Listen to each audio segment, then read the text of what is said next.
Fear of rejection is totally bogus, and so are the people who warn you that it's the reason for failure.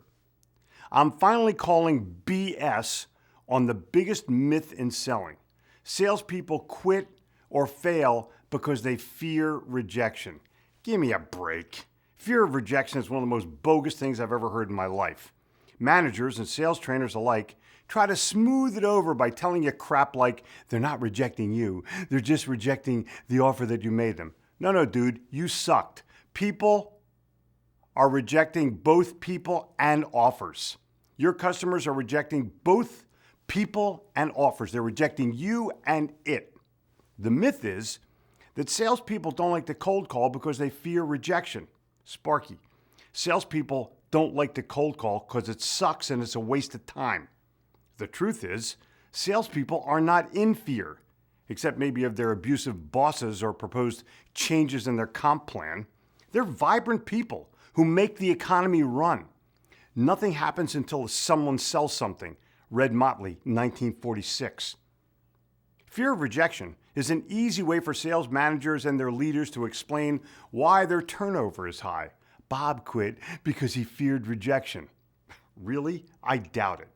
Bob quit because your leadership is weak and your soft skills training are weaker. Fear of rejection and its evil twin, fear of failure, are best described as excuses. What are you looking for as a would-be successful salesperson?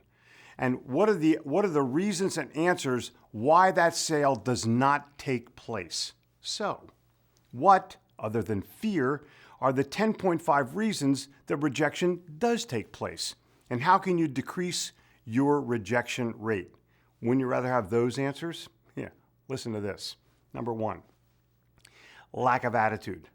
Not just lack of positive or yes attitude, but also the lack of a winning attitude. You need to carry a copy of The Little Engine That Could on your iPad or your Kindle and read it every morning. You need your copy of Yes Attitude in the same place. Number 2 is lack of preparation in terms of the customer. You may know what you offer, but you may not know what the customer wants, or more importantly, why he or she wants it. Number 3, and I believe most important, is lack of belief. Belief is the most important and most complex, yet,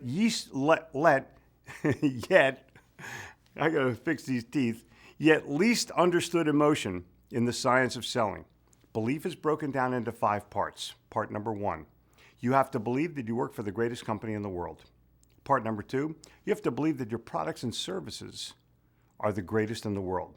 Part number 3, you have to believe that you can differentiate yourself from the competitor in a manner that the customer perceives as valuable. Number 4, you have to believe that you're the greatest salesperson capable of transferring a message and understanding customer needs. And number 5, part 5, you have to believe that the customer is better off having purchased from you. Not believing it in your head, no. Believing it in your heart. Belief is both painfully obvious and completely ignored when teaching salespeople how to be successful. Number 4, your lack of sales skills. Since most companies provide poor sales training, it's the responsibility of the salesperson to gain their own knowledge by investing in books, seminars, online courses, and all other means to gain sales wisdom, not just sales knowledge. Here's the caution. Please do not learn a system of selling. Sell in a way that makes you feel comfortable. 5, lack of personal self-confidence. Self-confidence and preparation go hand in hand. And it's amazing to me that salespeople think they're actually nervous, when actually they're just unprepared. Number 6 is a lack of resilience. This is a key element in the rejection failure syndrome. Resilience is your inner strength to react to what happens to you, your outer strength and your mental strength to respond to what happens to you, and sometimes all your strength to recover from what happens to you. Building resilience wipes away fear. Number 7, lack of personal pride in your work.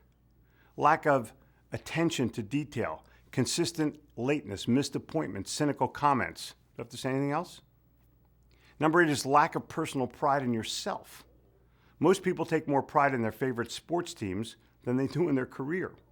This will be a direct reflection of the pride that you have in yourself and your performance. Think back to the time that you made your biggest sale and recall that memory and feeling every time you're in a sales presentation. Number 9, limiting self-thought. I'm not good enough for this.